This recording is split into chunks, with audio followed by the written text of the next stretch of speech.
faut mettre le cap à l'ouest toute, dans la rade de Cherbourg, pour découvrir le port de Kerqueville. À l'origine, il existait un petit port qui était dit Petit Port du Sieur de Kerqueville, qui a pris le nom après de Port Monsieur, très certainement à la Révolution. Le port actuel a été creusé en 1889, aux alentours 1889-1897. Le port a été construit pour mettre à l'abri les chalands de l'entreprise qui a construit la digue. Elle a cette particularité d'avoir été construite à terre.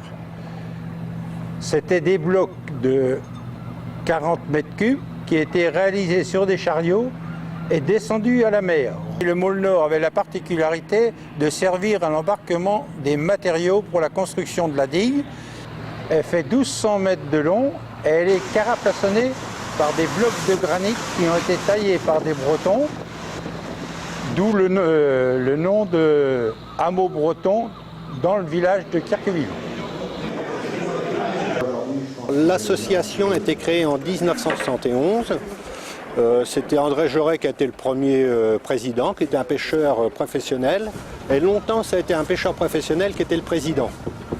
Aujourd'hui, on est environ 230 adhérents qui se répartissent en 58 bateaux dans le port, 80 bateaux à l'extérieur et entre 70-80 remontent et descendent. C'est-à-dire des gens qui mettent à l'eau et qui repartent avec leur bateau aussitôt, quoi.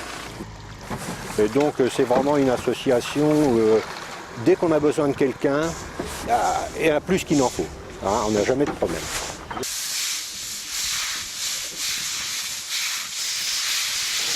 On a rarement des conflits.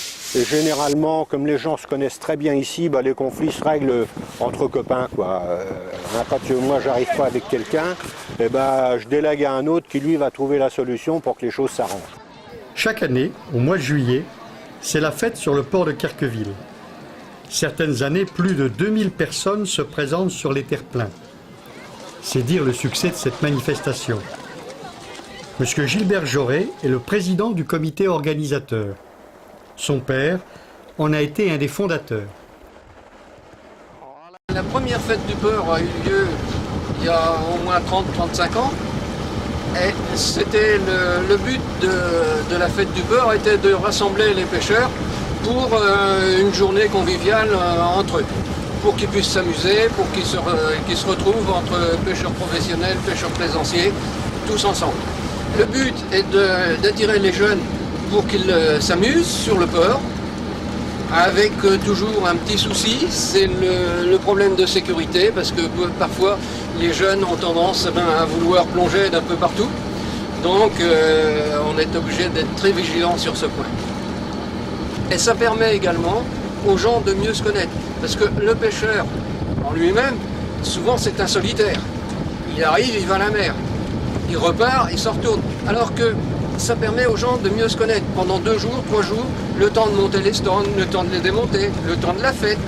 Eh bien, tout le monde se voit, se côtoie et apprend à mieux se connaître. On peut apercevoir près du port une structure insolite aux origines mystérieuses.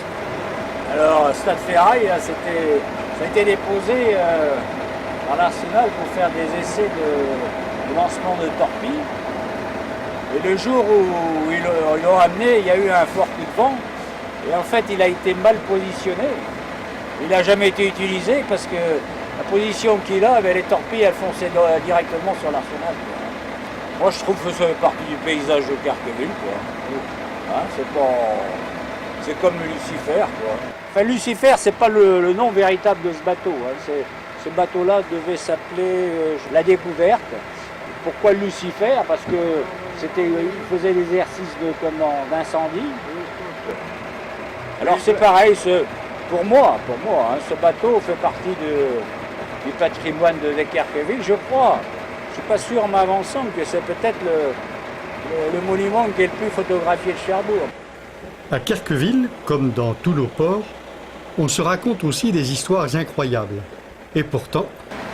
C'est le père Joret, enfin le père à Gilbert. Ils allaient à la pêche, il était en train de bêter ses casiers. Et puis à un moment donné, au lieu de jeter la bête, il jette son couteau. Bon. en avait d'autres d'abord, heureusement. Alors ils vont relever leur casier, c'est des pêcheurs professionnels. Hein. Et en revenant, ils relèvent les casiers de Chavagnette. Et surprise, qu'est-ce qu'ils trouvent dans un de ces casiers? Le couteau. Alors bon, je te la donne comme on me l'a donné, Oui. mais bon, c'est vrai que... Oh, c'est pas étonnant, hein, c'est pas étonnant. des trucs qui peuvent arriver. Ah, hein. ouais, On a dans l'association, et on les connaît bien, une bonne dizaine de très bons pêcheurs, vraiment des gens exceptionnels et qui savent, en fonction des courants, en fonction des marées, en fonction des lieux, ce qu'il faut faire. Et puis les 220 autres adhérents sont des pêcheurs lambda, un peu comme moi d'ailleurs, pas très bons, mais c'est pas grave. C'est le plaisir d'aller taquiner un peu le colin ou la gode. Si on revient sans rien, c'est pas un problème.